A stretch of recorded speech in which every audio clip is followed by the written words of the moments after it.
ప్రధానంగా మనం చూసుకుంటే నిన్న తిరుమల తిరుపతి దేవస్థానానికి సంబంధించినటువంటి ఈవో ఎవరైతే ఉన్నారో శ్యామలరావు, ఆ శ్యామలరావు పెట్టినటువంటి దారుణమైనటువంటి ఒక ప్రెస్ మీట్ ని హైలైట్ చేస్తూ ఈరోజు ఈనాడు దినపత్రిక ఆంధ్రజ్యోతిలో బ్యానర్ ఐటెంలు.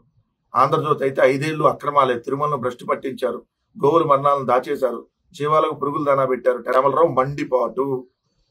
ఇది అదే ఈనాడు చూసుకుంటే ఈనాడు దినపత్రికలో వైకాపా హయాంలో గోమేధం నాడు తిరుమల తిరుపతి దేవస్థానం గోశాల నిర్వహణ ఘోరం, ఎన్నో ఆవులు మరణించిన తొక్కిపెట్టారు. 2024 ఏప్రిల్ 3 మరణించిన లేగదోడ చిత్రాన్ని చూపుతున్న ఈవో శ్యామలరావు సీఎం ఆదేశాలతో ప్రస్తుతం అనేక మార్పులు చేశాం. శ్యామలరావు గారు, మీరు తిరుమల తిరుపతి దేవస్థానానికి సంబంధించినటువంటి ఈవో అంటే ఓ ప్రభుత్వ ఉద్యోగి. మీరు తెలుగుదేశం పార్టీకి సంబంధించినటువంటి ఉద్యోగి కాదు కదా, టీటీడీ ఈవో, మీరు టీడీపీకి సంబంధించినటువంటి ఈవో కాదు కదా. మరి మీ హయాంలో ఇన్ని ఘోరాలు జరుగుతుంటే దానికి వివరణ అడుగుతా ఉంటే గడిచిన హయాంలో జరిగితే మీరు 10 నెలలు అయింది అధికారంలోకి వచ్చి, మరి 10 నెలల కాలంలో ఎందుకు గడిచిన హయాంలో ఇదిగోండి ఆవులు మరణించింది అని చెప్పి ఈ 10 నెలల్లో ఒక్కరోజు కూడా ఎందుకు మీరు చెప్పాలా? మరి ఇప్పుడు చూపించినటువంటి ఫోటోని మనం ముందే చూపించాలి కదా. కరుణాకర్ రెడ్డి గారు, మాజీ చైర్మన్ కరుణాకర్ రెడ్డి గారు ఏదైతే ఈ అన్ని అంశాలని ప్రస్తావించారో, ఇప్పుడు ఆవులు చనిపోతున్నటువంటిది అది గోశాల కాదు గోవధశాల లాగా తయారైందని చెప్పి మాట్లాడారో, దేశవ్యాప్తంగా కాదు ప్రపంచవ్యాప్తంగా ఉన్నటువంటి హిందూ భక్తులందరూ కూడా ఈరోజు ఏంటి తిరుమలలో ఇన్ని అపచారాలు జరుగుతా ఉన్నాయి, ఈ 10 నెలల కాలంలో ఎప్పుడూ లేనటువంటి ఘోరాలు జరుగుతా ఉన్నాయి ఏంటి, తిరుమల లడ్డులో కల్తీ నెయ్యి కలవపోయినా కలిసిందని చెప్పి దుష్ప్రచారం చేయటం ఏంది ఒక ముఖ్యమంత్రి? అసలు దేవుడికి ఎవరన్నా కల్తీ నెయ్యి పెట్టగలుగుతారా? కల్తీది దేవుడు తినగలుగుతాడా? పెడతారా? ఇలాంటివన్నీ దేశవ్యాప్తంగా బాగా చర్చ జరుగుతా మొన్న చెప్పులు వేసుకొని వెళ్ళినటువంటి, అంతకుముందు ఏదైతే బిర్యానీ కొండ మీద మద్యం దొరుకుతున్నటువంటి పరిస్థితి, మొన్న ఒక ముస్లిం అతను టోపీ పెట్టుకొని పోలీసులు కూడా దాటుకొని పైకి వెళ్తున్నటువంటి సందర్భాలు ఇవన్నీ చూసినాక ఏంటి గోవిందా ఈ అపచారాలు, ఏమిటి అపచారాలు, తిరుమల వాస ఏంటి అపచారాలు అని చెప్పి ప్రపంచవ్యాప్తంగా ఉన్నటువంటి 140 కోట్ల మంది హిందువుల భక్తులు ఈరోజు బాధపడతా ఉంటే ఇంచిత్ బాధ కూడా మీకు కానీ మీ చైర్మన్ కానీ లేకుండా ఈరోజు తిరుమలలో మీరు వచ్చినాక జరుగుతున్నటువంటి ఘోరాల లిస్టు చదివితే 11/7/2024 శ్రీవారి క్యూ లైన్ లో యూట్యూబర్ల ప్రాంక్ వీడియో, 17/11/2024 తిరుమలలో అన్యమత పాటలు పాడుతూ రీల్స్, క్రిమినల్ కేసులు ఉన్న వ్యక్తులు టీటీడీలో చోటు కల్పించారు. 8/11/2024 అన్యమత గుర్తులతో కూడిన కడియం విక్రయాలు సిఆర్ఓ ఆఫీస్ సమీపంలోని షెడ్ లోని స్టాల్ నెంబర్ 3లో 5/12/2024 11/1/2025 లడ్డు విక్రయ కేంద్రంలో అగ్ని ప్రమాదం, ఏదైతే 15/1/2025 తిరుమలలో పై అంతస్తు నుంచి పడి బాలుడు మృతి, 18/1/2025 కొండపై కోడిగుడ్లు పలావు.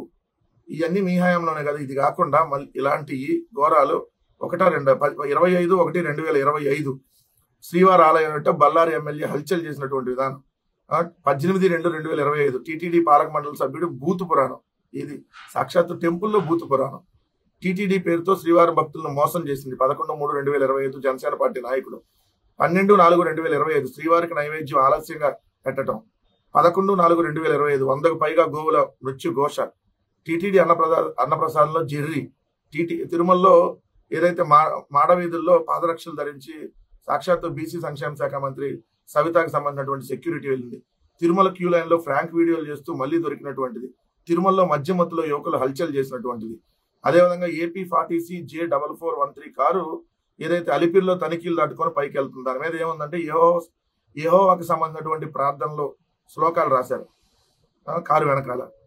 టీటీడీలో వరుస సంఘటనలపై కేంద్రం సీరియస్, తిరుమలలో తొక్కిసలాట 6 మృతి, ఏడుకొండల స్వామికి కునుకు కరువు, 12/4/2020 చెప్పులతో దర్శనానికి వెళ్ళినటువంటి భక్తులు. ఇవన్నీ మీ హయాంలో ఇన్ని జరుగుతూ ఉంటే ఘోరాలు, ఇంత అపచారాలు జరుగుతూ ఉంటే కనీసం మానవత్వం, దేవుడి మీద భక్తి కొంచెమైనా లేకుండా ఈవో గారు ఇలా మాట్లాడుతున్న చూస్తే ప్రతిదానికి వైఎస్ఆర్ కాంగ్రెస్ పార్టీ మీద ఆపాదించారు. ఇది ఎంత దుర్మార్గం ఏంటి? మీ హయాంలోనే కదా నేను చదివినవన్నీ, మీ హయాంలో విత్ డేట్లు వైజ్ జరిగాయి, వీటికి కూడా వైఎస్ఆర్ కాంగ్రెస్ పార్టీ పాపం. సరే గోమాత అంటామండి, గోమాతలు చనిపోకుండా చర్యలు తీసుకుంటామండి, ఇదిగో పలానా కారణాల వల్ల చనిపోయి నేను చెప్పకుండా అప్పుడెప్పుడో చనిపోతే ఈ 10 నెలల్లో ఎందుకు చెప్పలేదు మీరు? సో ప్రజానీకం కూడా గమనించండి. మరి తిరుమలలో జరుగుతున్నటువంటి అపచారాలు రోజు రోజుకు పెరిగిపోతా ఉన్నాయి. కూటమి ప్రభుత్వం వచ్చినా కానీ మాత్రం క్లియర్గా అర్థమవుతాం. ఈరోజు ఈనాడు, ఆంధ్రజ్యోతి 2 పత్రికల్లో ఓ పెద్ద యాడ్ వేశారు. అయితే 3వ పేజీలో ఏదంటే నెంబర్ 2, బాబు గారు 2 సింబల్ చూపిస్తారు కదా ఇట్లా.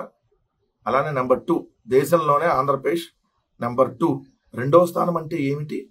రాష్ట్రంలో మౌలిక సదుపాయాల కల్పన, పెట్టుబడుల ఆకర్షణ కోసం మనం చేస్తున్న కృషి, కఠోర శ్రమకు ఇది నిదర్శనం. త్వరలో ప్రథమ స్థానానికి కూడా చేరుకుంటామంటానికి కూడా ఇది ఒక సంకేతం. పెట్టుబడులు పెట్టేందుకు, భాగస్వాములుగా మారేందుకు, కలిసి పనిచేసేందుకు ఆంధ్రప్రదేశ్ మిమ్మల్ని సాదరంగా ఆహ్వానిస్తుంది. AP back on track. AP we work harder. 2024-25లో ఆర్థిక వృద్ధి రేట్లో జిఎస్టిపి భారత ప్రభుత్వ సర్వే ప్రకారం నెంబర్ 2కి వచ్చేసిందంట. ప్రగతి పదంలో ఆంధ్రప్రదేశ్ పునరాగమనం అని చెప్పి ఏదైతే ఈ పత్రికలో అది ఆంధ్రప్రదేశ్ ప్రభుత్వం కోట్లాది రూపాయల డబ్బులు ఇచ్చి యాడ్ వేయించుకుంది. నెంబర్ 2కి వెళ్ళారా చంద్రబాబు నాయుడు గారు? నెంబర్ 1కే వెళ్ళిపోయారు మీరు, నెంబర్ 2కి కాదు. ఈ 10 నెలల కాలంలో 1,55,000 కోట్ల రూపాయల అప్పు చేసి దేశంలోనే అప్పులు తీసుకొచ్చిందంటే నెంబర్ 2 కాదు, నెంబర్ 1 స్థానానికి వెళ్ళారు మీరు. అడ్డగోలుగా కాంట్రాక్టులకు దోచిపెట్టేటటువంటి కార్యక్రమంలో దేశంలోనే నెంబర్ 1కి వెళ్ళారు మీరు, నెంబర్ 2 కాదు. అవన్నీ రాసుకోవాలి. ఇక్కడ జరుగుతున్నటువంటి దాడులు, ప్రతి గంటకి 3 మహిళల మీద అఘాయిత్యాలు జరుగుతున్నాయి అని చెప్పి అఫీషియల్ గా జూన్ నుంచి జనవరి వరకు 16,000 కేసులు అఫీషియల్ గా నమోదైనవి. నెంబర్ 1 ఈ దేశంలో కూడా ఆడలేదు. నెంబర్ 2 ఎందుకు ఎన్ని లిస్టు రాసి ఒక్కటంటే ఒక సంక్షేమ పథకం కూడా 10 నెలల కాలంలో ఇవ్వలేకుండా దేశంలోనే నెంబర్ 1 స్థాయిలో ఉన్నామని చెప్పి మీరు ఇంకొక యాడ్ అయ్యండి రేపు పొద్దున. ఏదైతే ఇక్కడ ఉన్నటువంటి కంపెనీల్ని తరిమేసిందంటో దేశంలోనే నెంబర్ 1 ఉన్నామని చెప్పి యాడ్ అయ్యింది. జిఎస్డిపి వసూళ్లు తగ్గితే నెంబర్ 1లోకి వెళ్ళామని చెప్పి యాడ్ ఇవ్వండి. ఏదైతే మూలధన వ్యయం అనేది పెట్టడంలో తగ్గింది, మీరు వచ్చినాక మూలధన వ్యయం పెట్టేది తగ్గింది, నెంబర్ 1 స్థాయికి వెళ్ళిపోయామని చెప్పండి. రెవెన్యూ రాబడులు తగ్గినాయి, ఎస్ నెంబర్ 1 స్థానానికి వెళ్ళామని చెప్పండి. లేదు నెంబర్ 2 ఎందుకు, నెంబర్ 1 అని చెప్పేయండి.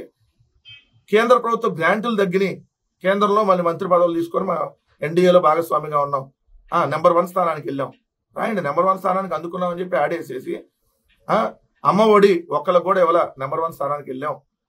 ఏదైతే నీకు 15 ఒక్కళ్ళకు కూడా ఇవ్వాల, నెంబర్ 1 స్థానానికి ఎగవాకాం. 1,55,000 కోట్ల అప్పులు తెచ్చి ఒక్క పథకం కూడా ఇవ్వకుండా నెంబర్ 1 స్థానానికి వెళ్ళాం. ఇది కదా యాడ్ వేయాల్సింది. డబ్బులు వృధా చేసే కార్యక్రమం దాకా యాడ నెంబర్ 2, దేంట్లో నెంబర్ 2? యాడ్ నుంచి ఆంధ్రజ్యోతి, ఈనాడు లో మీరు నెంబర్ 1 ఉంటారు, నెంబర్ 2 కూడా కాదు.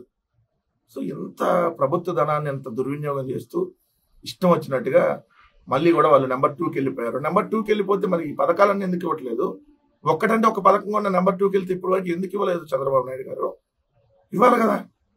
మరి ఇచ్చి ఈ పథకాలన్నీ ఇచ్చేసి మరి నెంబర్ 1 స్థాయికి మీరు ఆంధ్రప్రదేశ్ నెంబర్ 2కి వెళ్ళిపోతే ఆర్థిక వృద్ధి రేట్లో మరి అప్పులు ఎందుకు చేసాం? 1,50,000 కోట్ల అప్పులు చేసి ఏం చేసాం? సో మరి ఎందుకు పథకాలు ఇవ్వలేదు?